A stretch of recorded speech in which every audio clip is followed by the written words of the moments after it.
pinoprovoke nga eh.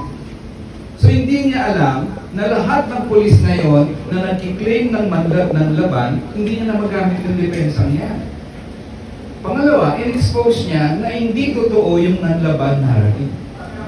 Yun ang hindi niya napansin na amin niya unwittingly doon sa Senado. Kaya parang pinagkanulo niya pa ang mga pulis niya.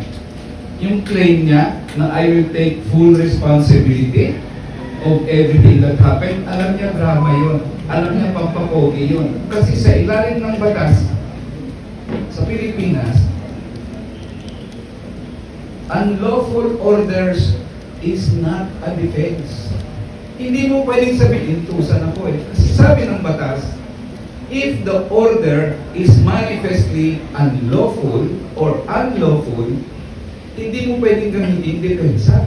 Kaya kahit i-claim pa ni Duterte, I take full responsibility. Pag may kaso ang pulis, hindi niya masabing si President Duterte ang responsable. Kasi unlawful yung utos na pumatay. Ang ginawa lang ni Duterte, ginamit na ngayon ang sarili niya as co-conspirator doon sa mga individual na kaso ng mga pulis dahil he takes full responsibility.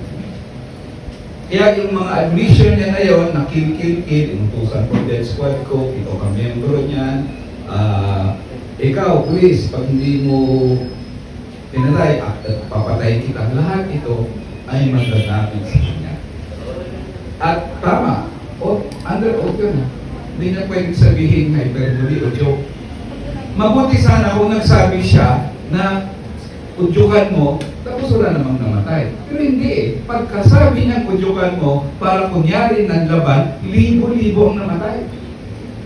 Kaya yun yung isang dahilan bakit napakalakas ng kaso against President Duterte sa ICC, and I wouldn't be surprised if the ICC will terminate its investigation soon and issue the warrant of arrest against President Duterte, at least siguro before the end of this year.